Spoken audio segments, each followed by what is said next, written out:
Hey everyone, welcome back to Every Version Ever. My name is Jonathan North, and today's episode is the last episode, for now, in our series on L. Frank Baum's The Wizard of Oz. This episode is the second half of my discussion with Eli Sanza on the early years of Oz adaptations. Last time we talked about the 1910 version, as well as some of the adaptations leading up to it, and this time we're talking about the very first full-length film adaptation of the original story.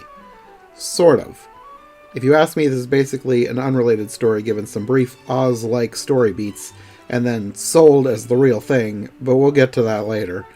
Now, even though this was technically, the first full-length Wizard of Oz film, this wasn't the very first full-length Oz film. There were actually several other unrelated productions telling other stories set in the Land of Oz, but I think we'll save those for a future Oz series. For now, let's get on with our discussion on the very strange 1925 silent adaptation with Eli Sanza.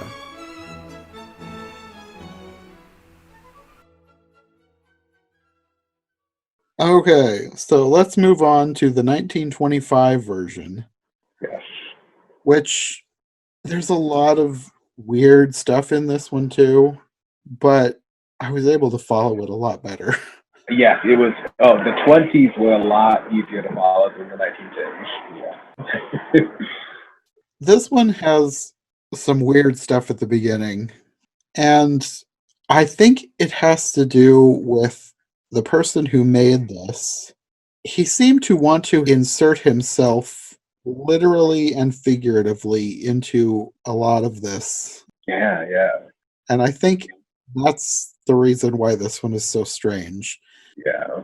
So this was made by someone named Larry. I don't know exactly how to pronounce this. It looks like Sermon, except there's no R, so Semin. Larry Semin. Okay. Yeah.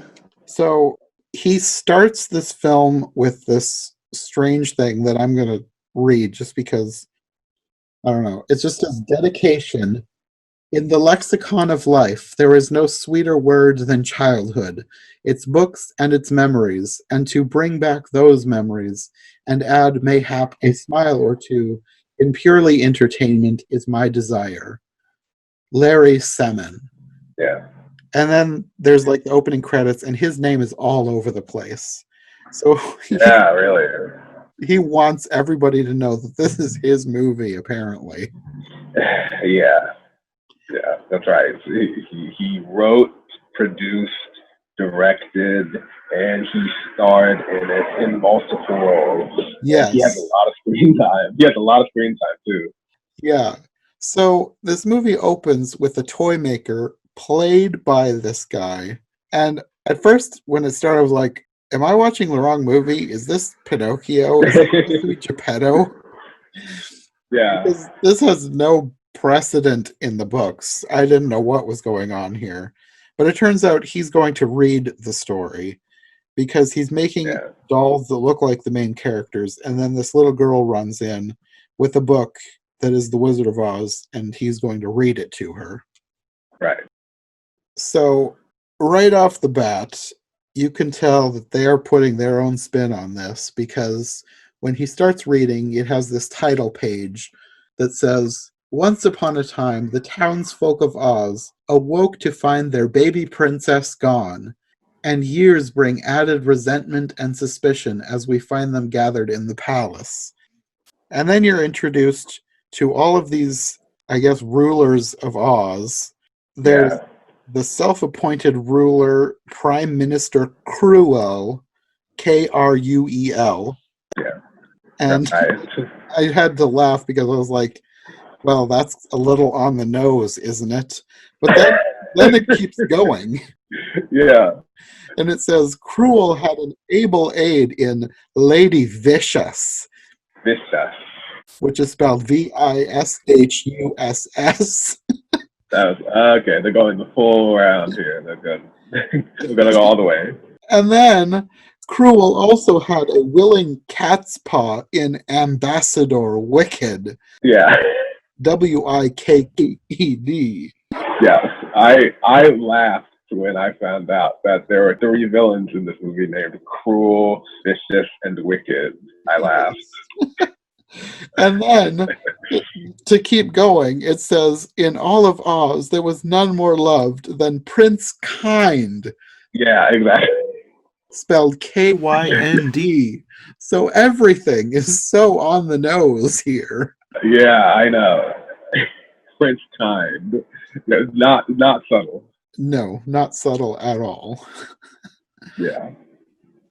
So I don't really know why the townspeople think that they can get help from the wizard, but apparently they're asking the wizard to help them get their queen back.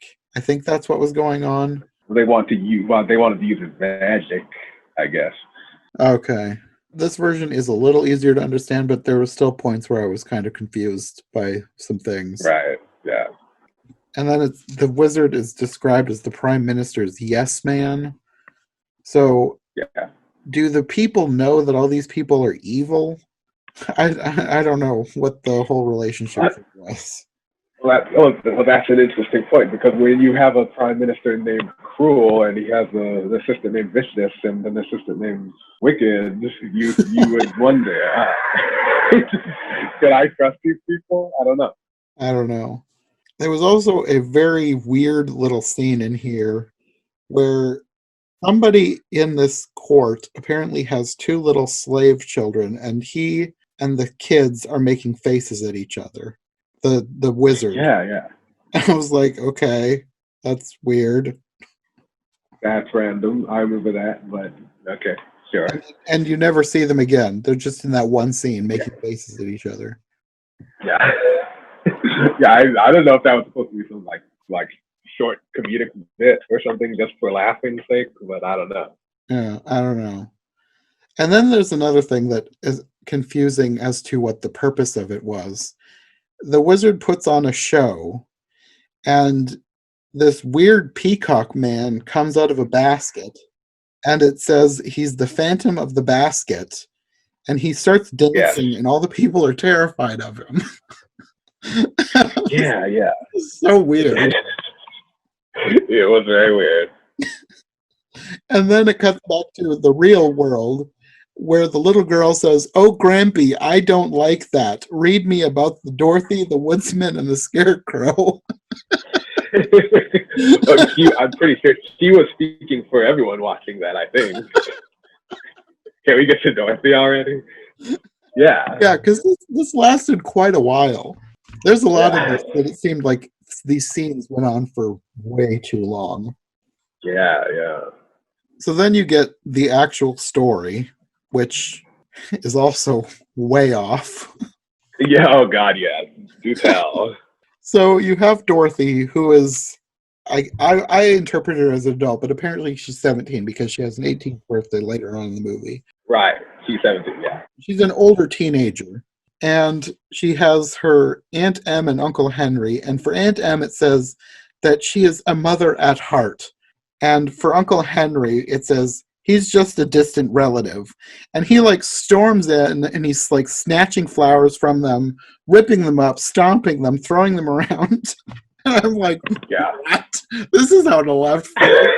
Is Uncle Henry a villain? Another unsubtle way of like painting a villain in the movie. Yeah. And then there's this title card that says, with all the Cinderellatives, there must be a Prince Yeah. Charming. Yeah, right. And then you have this one, well, there's multiple farmhands. There's three farmhands. Yeah. And you find out later that these three farmhands are actually the Tin Man, Scarecrow, and Lion, which I'm wondering if the 1939 version kind of took that from this version. They made it closer to the book in the 1939 version, but with this one, there's not even really a Lion, Tin Man, and Scarecrow. You just have these guys later on sort of becoming them. One of the most interesting things about the movie was the fact that, yes, like if you watch the 1939 version, they have the same actors who played the three farmhands play the Scarecrow, the Tin Man, and the Lion in Oz. And they sort of do the same thing here, only there isn't an actual Scarecrow, Tin Man, or Lion. The farmhands follow her into Oz, and we'll get to this. We'll get to this part, but they disguise themselves as the Scarecrow, the Tin Man, and the Lion Mm-hmm. in a very creative way. Yeah, it was just a very interesting twist. But you have two farmhands that I don't think were ever given names.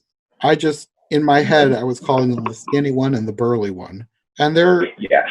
they're fighting for the affections of Dorothy. And Yeah, they both love Dorothy. yeah, and they're like battling Uncle Henry as well. And then Yeah. you have the only farmhand that was given a name who is named Snowball. Snowball, yes.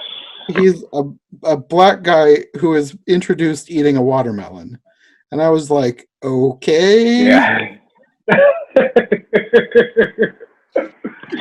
Yes. Yes. That's unfortunate. At least they gave an actual black guy a job instead of painting somebody, because that I could see them going in a whole other bad direction at that time. Yeah, you know what? Yes, that was one good thing about the like they hired an actual black guy. It wasn't a white guy Yeah. disguised as a black guy. It was an actual black guy. It was like a man named Spencer Bell, who was actually a star of a lot of comedy shorts from the 1910s to the 1920s, and he was like one of the first African American comedy stars in Hollywood, actually. So he and like supposed to get like a contract with it. So he was Okay. like established. So yeah, that's a good. I should look into him because he seemed familiar to me. I wonder if I've ever seen anything else he was in. I don't know what it would be, but there was something about him that just seemed kind of familiar. Yeah, if you've ever watched like comedy short films, you might have seen. I've seen some. I've seen a whole bunch of like old little rascals from that time. Right. I don't know if he would have been in any of those. It's been so long since I've watched any of those. Yeah. Ditto. Anyway, Uncle Henry comes in and he's trying to kick Snowball, but he falls down and Snowball runs away. There's a whole bunch of weird stuff with these farmhands like fighting Uncle Henry, and this all goes on for so long. It's just Yeah. it's like they had a whole bunch of short comedy skit ideas and they wanted to use them and they just incorporated them into the Wizard of Oz for some reason. Yeah. That was one of the weaknesses of the film, I thought, because Larry Summon, the guy who directed this, he is a comedy veteran. He actually wrote, produced, and directed like comedies before he did this, and he also acted in those comedies. He acted with Stan Laurel and Oliver Hardy, both separately. He worked with both of them before they worked with each other. So this seemed sort of like he was using this as an excuse to do another one of his comedies a little bit, because it seemed like all the comedic moments involving him in this movie seemed very like Max Sennett, Hal Roach. Like it was like you said, it felt like they were sketches. Mm-hmm. Yeah, because you've got all these things with the one farmhand who is played by Salmon. He's the one that in my head I was referring to as the skinny one. Yeah. He's getting eggs laid on him repeatedly from this one chicken, and the eggs, when they smashed, did not look like eggs.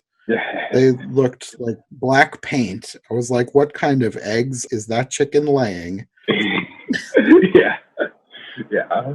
And at one point, he fills his back pockets with them, and Uncle Henry runs in and kicks him, and it breaks all the eggs, and chicks start falling out of his pants leg. Yeah, I have to point out as you're describing that, I did laugh at that. That was one of the few jokes I laughed at. I liked the chicks falling out of the pant leg joke.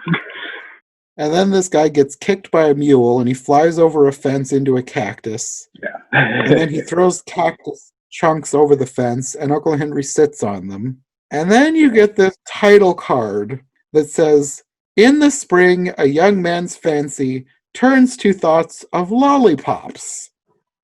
And I was like, what? So this guy has a lollipop that apparently he wants to give it to Dorothy, but he's also licking it himself. And he's like trying to sneak up behind her and sneak it into her dress. But it turns out she's in the middle of being courted by the burly farmhand. And then Yes. trying to get the lollipop back out of her dress. But too late. She finds it and tastes it, but she's already licked it. Like, I'm like super grossed Yeah. out by them sharing this lollipop. And Yeah. he thinks it tastes disgusting. So she gives it to the burly farmhand, and he tastes it, and he thinks it tastes disgusting. So he tosses it to a duck who starts scarfing it down, but the skinny farmhand still wants it. So then he's chasing the duck, trying to get this lollipop back. And I'm like, what am I watching? What is this movie? But it didn't end there, because the duck goes through a fence, peeks back through, and projectile vomits all over him. And I was like, what? Yeah, that is. What is this movie? It was bizarre. It really was. So bizarre. Oh my word. Yeah. Yeah. It was like, am I watching The Wizard of Oz right now? Yeah, really. Yeah. Yeah. And then there's this whole other scene with bees and chasing Dorothy on a swing, and Dorothy gets launched over a fence, and then in turn she's launching barrels of paint over the fence, and everybody's covered in paint, and they're chasing each other. And then Dorothy runs away to Aunt Em, and Aunt Em reveals that he's not actually her uncle, but also she's not actually her aunt either, because she was left on their doorstep in a basket as an infant. So Yes. now we're finally getting into some plot stuff here. Yeah. She was left along with a note that it threatened death if anyone opened it before she was 18. So nobody knows what this note says. And now Dorothy really wants to know who she is, but she's not 18 yet, so they can't do it yet. So we're back in Oz now.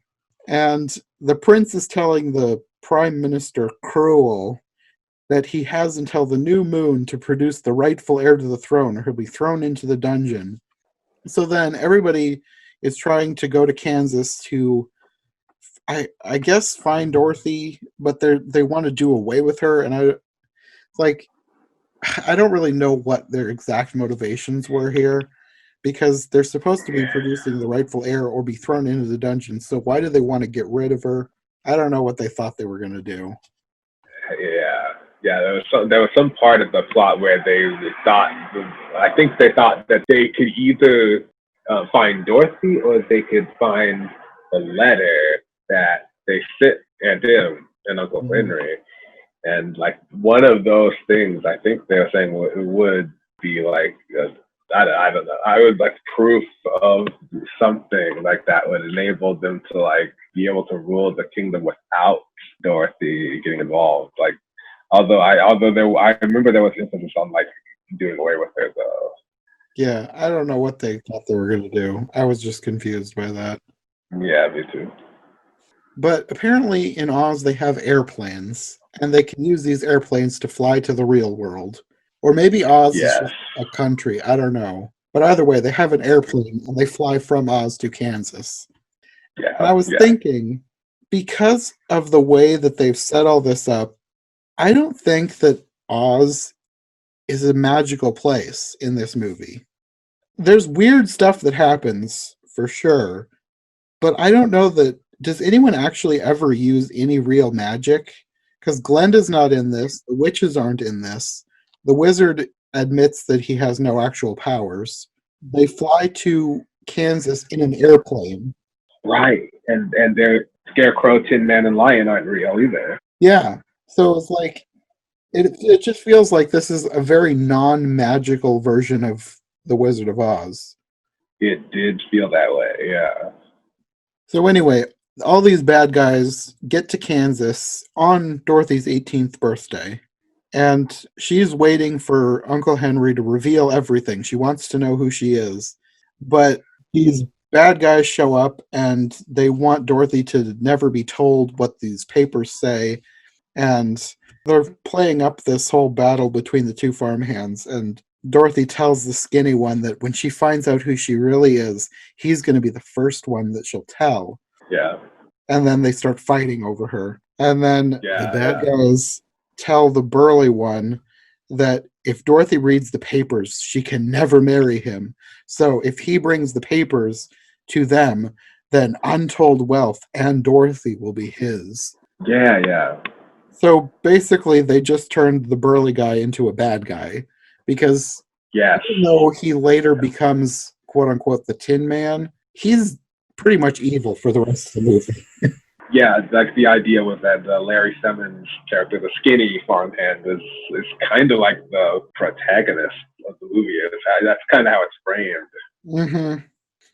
So Uncle Henry hides the letter from the bad guys, and I just have to question, like, what were they going for with Uncle Henry's character? Because they have him set up at the first half of the movie as he's like this awful person, but apparently he cares enough about Dorothy to find this letter for her. So I don't know. Yeah, I don't yeah. know what they were going for with him. I don't know. I think maybe they might have not been plot oriented when they decided to make him a grouch, and it might have just been for comedic possibilities. That's one observation that could. I guess that's probably a good way to look at it, because a lot of the stuff they were doing was so over the top that it's hard to take him seriously anyway. Yeah. That was what I guessed. But these bad guys tie Dorothy to this giant tower thing. I don't know what that tower was supposed to be. Like, why did Yeah, they have a giant tower on the farm? I don't know. Yeah, they suspended her in the air like kind of like a yo-yo, and she Mhm. tied her up and hung her.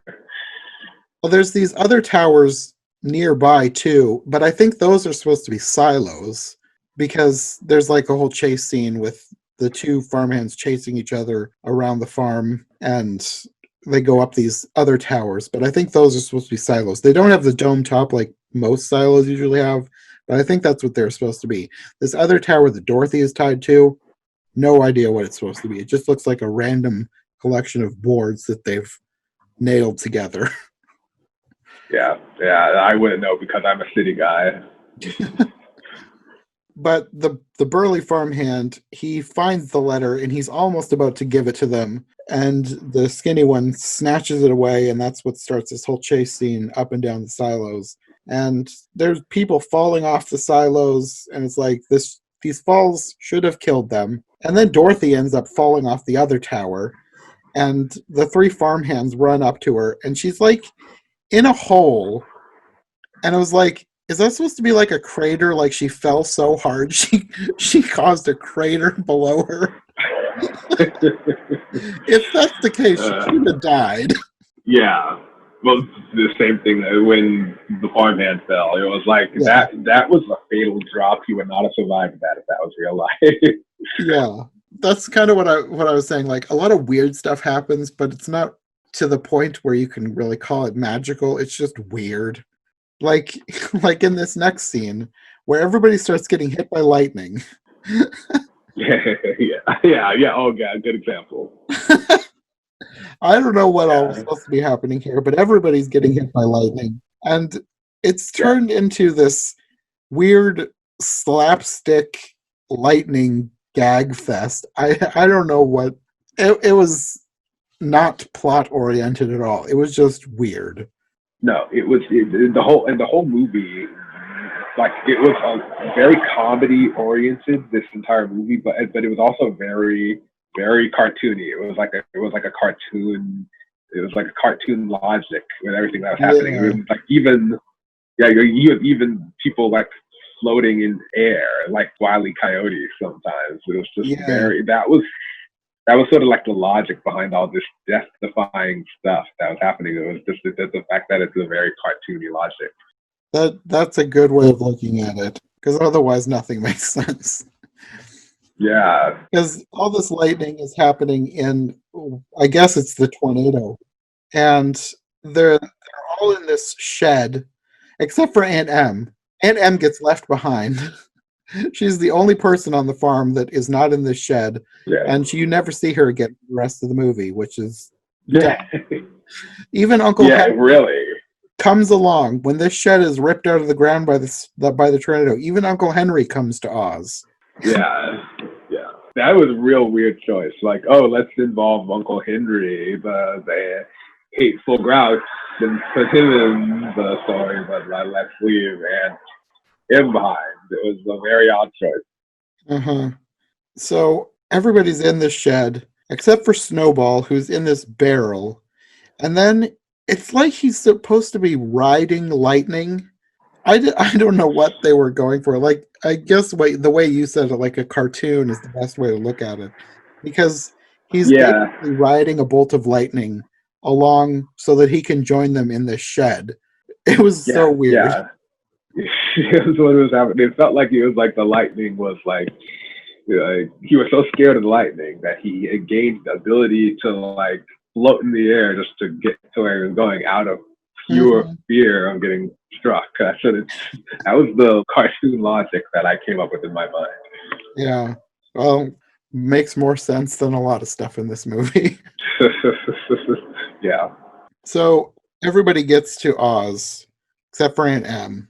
yeah, And then I'm going to read this paper that is shown.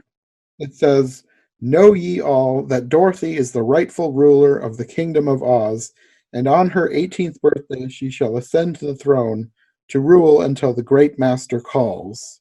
Okay. Who's the great master? Is that like supposed to be God to rule until she dies? Is that what they're saying? I don't know. yeah.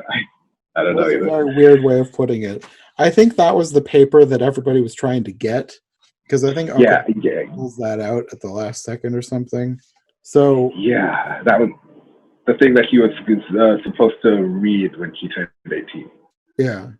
So Yeah. apparently she is this missing baby from all these years ago, and she's the rightful ruler of Oz.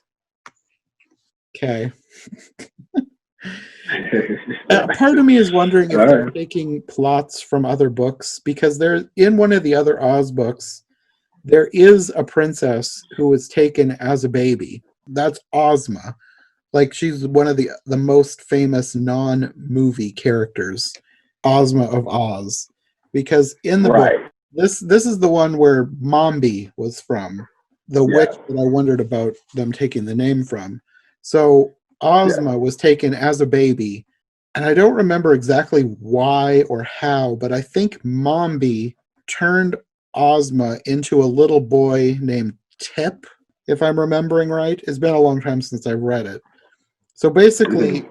Ozma lived for years as this little boy until she's finally changed back and told that she's actually the rightful heir to the throne of Oz, and she becomes the Queen of Oz. It's a very strange story. Right. Right. But I'm wondering if they took that and then just made it so that Dorothy is the one that was taken from Oz, and then they just did away with the whole witch turning the baby into a boy and hiding her for years. I was curious about like if they took inspiration from any of the other books, the other books besides the Wonderful Wizard of Oz that Mm-hmm. I didn't read, because if that might explain some of the stuff in this movie and where they got it, because it was because it's completely different. This Mm-hmm. movie is completely different from the 1939. Yeah, it's so very different, but at the same time, some of these names do feel like something that L. Frank Baum would have come up with, like Cruel. That feels like something he would have written because he wrote a lot of Right. weird on the nose names like that and with weird Yeah. spellings of actual words. So if that wasn't taken from his books, they wrote it in a style very close to what he would have done. Yeah, if they did make it up and he didn't create that, then that I would commend them for that, because apparently they did a good job of evoking his style. Hmm.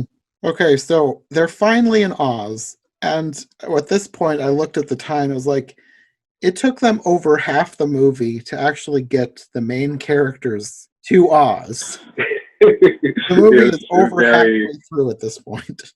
yeah, which kind of brings me to a point that I wanted to bring up, which is that this movie drags a Yes. lot. There's a lot of the stuff that happens in the movie is not plot oriented, and it is so slow. Like Mhm. that's the biggest problem, I think. Yeah. That is the biggest problem. There's so many scenes that are just dragged out so long. Yeah.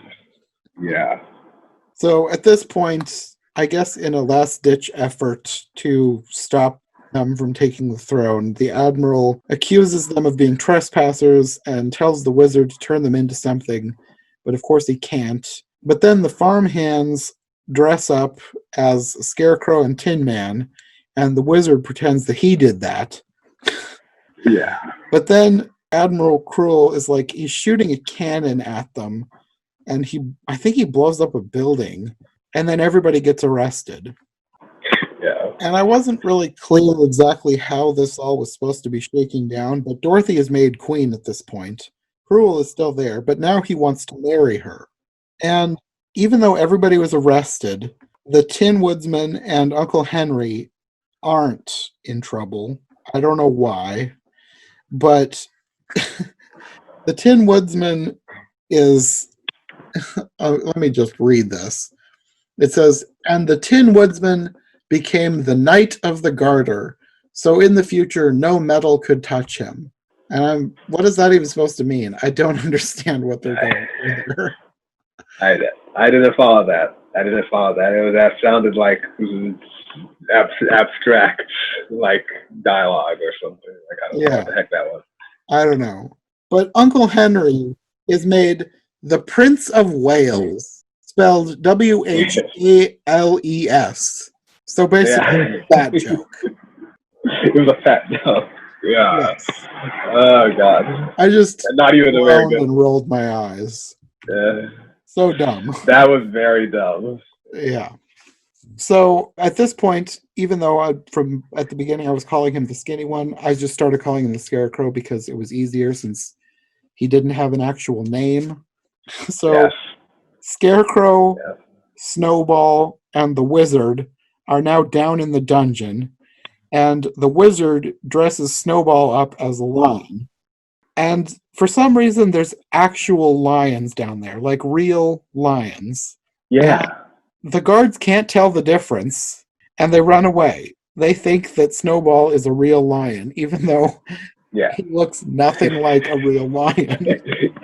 Yeah. That's fine. So they're trying to warn Dorothy that she's being set up. I don't know what they think she's being set up for, because at this point the plan is just to marry her. Cruel wants to marry her so he can be king. So I don't know if they're trying to warn them about that. I don't think they know what's going on. They're just trying to get to her, and it says that they're trying to warn her that she's being set up. And then there's more slapstick chase scenes because the former Tin Man and other bad guys are like chasing the Scarecrow around. I don't know. It took forever. And at some point, Uncle Henry falls into the dungeon too. And if I recall, I don't think he's ever seen again after that point. I don't remember seeing him after that. So yeah, me neither. Scarecrow ends up back in the dungeon at some point, and he and Snowball end up in the lion's pen. And I don't know what they were going for here. Well, at first I didn't know what they were going for, but then I realized that the Scarecrow also can't tell the difference between the real lions and Snowball, because at first I thought he was taunting this lion, and I didn't know why. Like, he was saying that he didn't think he'd be eaten or something like that because the lions liked dark meat. Like, haha, Snowball's black, he's going to get eaten first. I think that was supposed to be the joke. Right. But he was saying this to a real lion, and then I realized he thought it was Snowball. He thought that this real life lion was the man in the costume. Yeah. It was like, okay, apparently he's dumb too. And then you've got all this other slapstick pantomime chase scenes, gags with these lions running around this dungeon. And it ends up with, I guess he fell out a window. I don't know. I think it shows Snowball falling down the side of a tower or a mountain or something. Yeah, I he don't know. fell somewhere. I thought he died. He didn't, but I thought he did. Yeah, yeah. Well, yeah. That was the thing. They made it clear that he didn't. Like I said, this whole thing is so bizarre. It's like, okay, they just killed him, but you find out later he's still alive. But I thought he died. Yeah, apparently that could just happen with any character. I think at this point, the wizard and Scarecrow get out, and then you see Cruel trying to seduce Dorothy, and then Yeah, there's this sword fight between Cruel and Kind, which made me laugh just because it's Cruel and Kind and they're having a sword fight. yeah, yeah, yeah. And Cruel is about to win, but then the Scarecrow throws a vase on him. He's like up in a Right. tower or something, and he throws a vase down on him. And then there's this other Yeah. guard, and the Scarecrow jumps on him, and they start fighting, and they run out of the room. And there's a bunch of explosions, which it looks like it's supposed to be simulating gunfire, and then the Scarecrow comes back. So the Scarecrow just killed this guy. Yeah.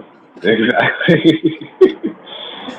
And then you have this weird admission from Cruel where he says that he left Dorothy on the doorstep in Kansas in order to save her from a hostile faction.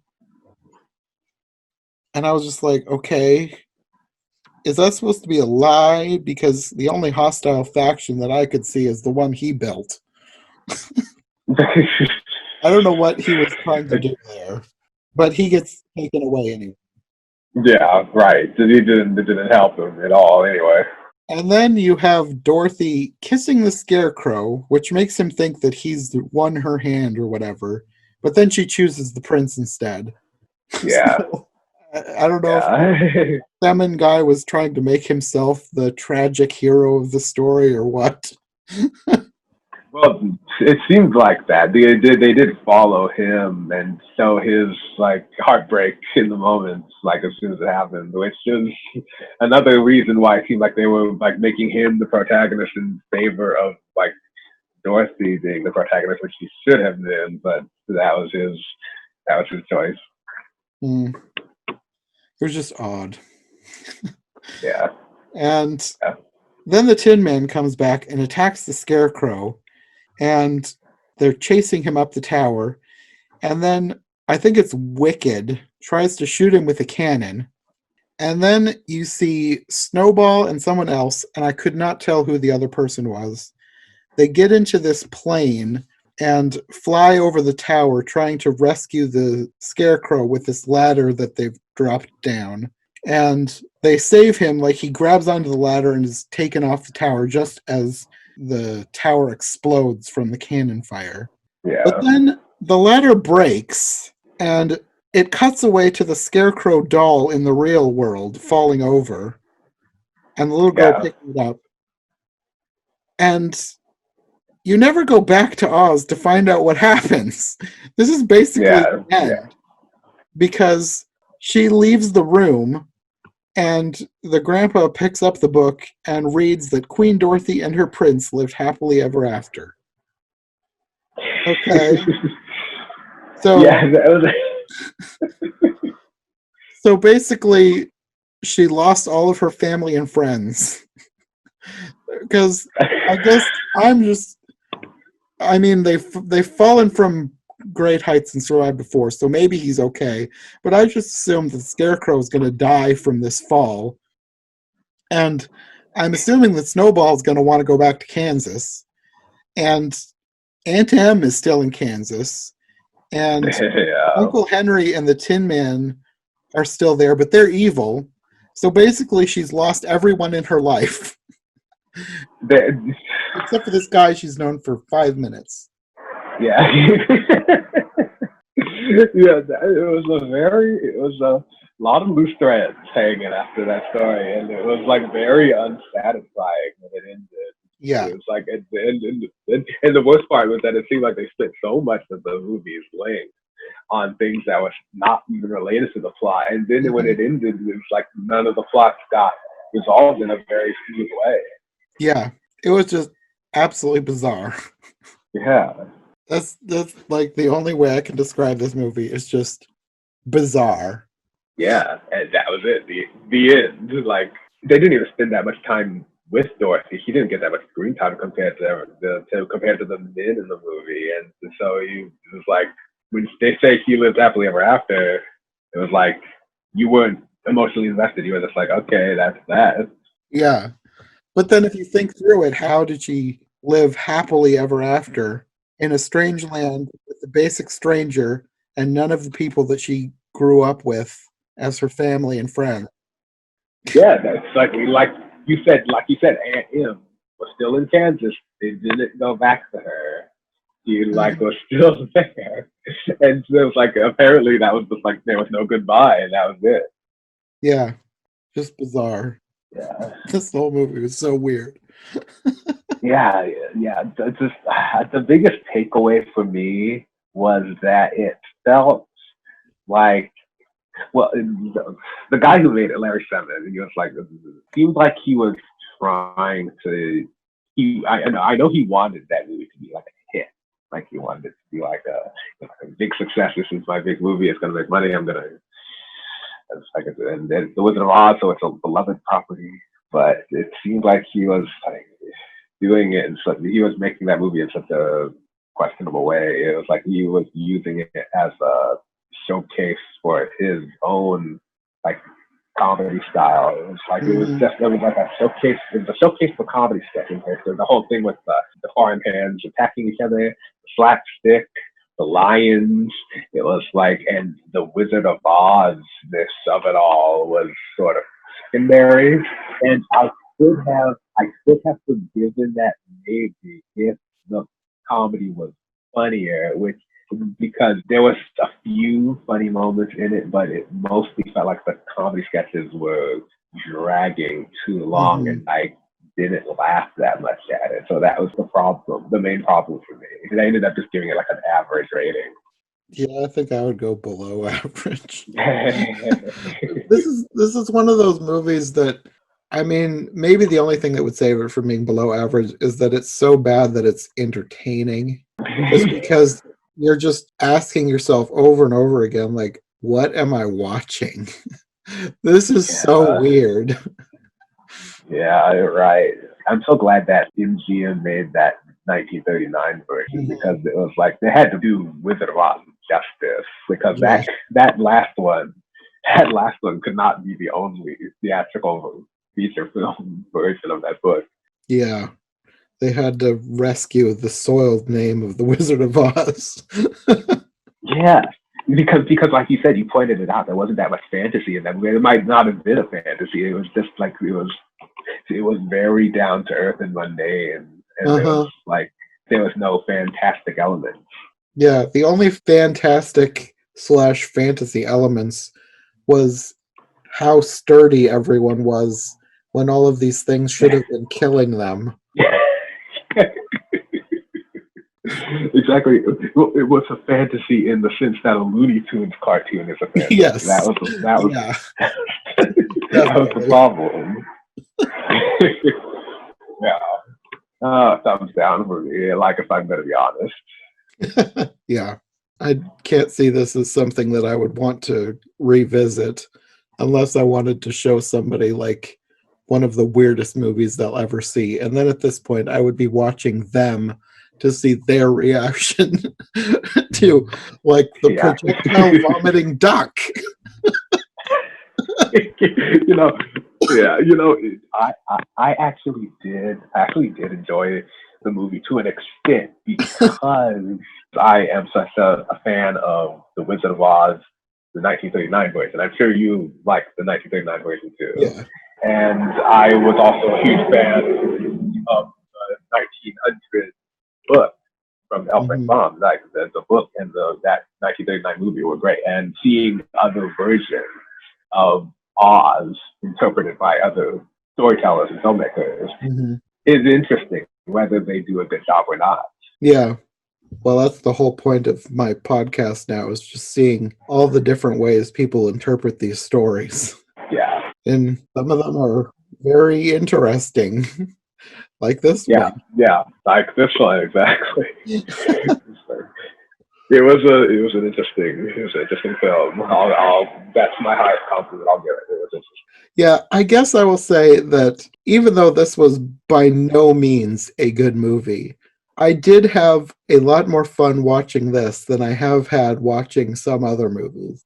Because I've watched some movies that were just straight up bad, and they were not entertaining bad. They were just straight up bad. Yeah, Like the last two War of the Worlds Asylum films. The only thing I liked about watching those was recording the podcast later with Nikki because it's just fun to talk to her about bad movies. yeah, But watching the movie was a chore. yeah. I know how you feel. One other thing I do want to point out about this movie, though, like I have to bring this up. Oliver Hardy was the guy who played the Tin Man. I don't think we ever mentioned that. Like Laurel and Hardy?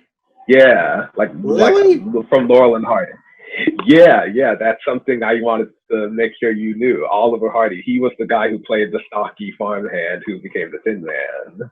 So Okay, I didn't. Laurel and Hardy thing.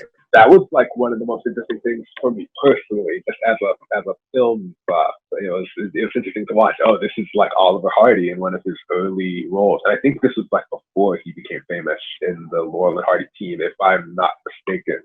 So like it was interesting to see him in one of his early roles. Yeah, I didn't even catch the name. I didn't look too closely at the credits. I just kind of skimmed it, and I Yeah, yeah. didn't notice that one. Well, yeah, there are very few people in this movie who I even recognize when I look at the cast credits, but that was one that stood out. I Hmm. just thought that would be interesting to point out. Yeah. Well, I guess that will be all for this episode. Very interesting episode. Yeah. Do you want to let people know where they can find you if they want more from you? Yeah, if you want to hear more from me, go to where I'm most active, which is Twitter. That's where I talk about film, shows, pop culture, video games. All that's where I share my letterbox reviews on all kinds of films. And my Twitter handle is at eJunkie2014. And I also have a blog called ejunkieblogs.com, which stands for Entertainment Junkie. And that's where I share my in-depth blogs about the history of entertainment, which is my specialty. So check me out there. Okay, and I'll have links to those as well. Well, thanks for joining me for this. It was weirdly fun. It was more fun than watching it. I'll tell you that. Yeah, that happens with bad movies, I'm finding out. Yeah, yeah, Well, I will probably have you back for another one in the future. We'll just have to find a worthy story, I guess. yeah. So we'll see you next time. Thank you for inviting me. This was fun. Yep.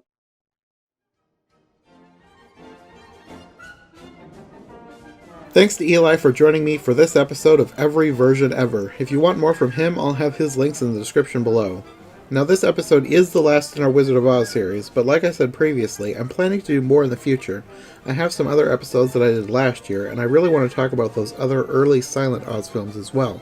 So next year we'll have to come back for more, maybe even before Oztober. In the meantime, I have a special little mini-series lined up for you, something a bit different than my usual fare. Instead of looking at another book, over the next 2 episodes we're going to be looking at 2 adaptations of a play. Last year on my main podcast, I Heart Movies, my friend Chelsea Robson joined me to talk about the 1954 film adaptation of the play Sabrina Fair. The film, of course, is called Sabrina, starring Audrey Hepburn and Humphrey Bogart. And ever since I started this podcast, I've been kicking around the idea of having Chelsea back to talk about the 1995 remake starring Harrison Ford and Julia Ormond. So, that's what I'm doing. Next time, I'll be sharing the episode we did last year, and I'll follow that up with our discussion of the remake. And after that, we'll get back to our regularly scheduled literature discussions, but I figured it'd be fun to switch things up for a bit. I'm really excited for this, so we'll see you next time on Every Version Ever. Thanks for listening.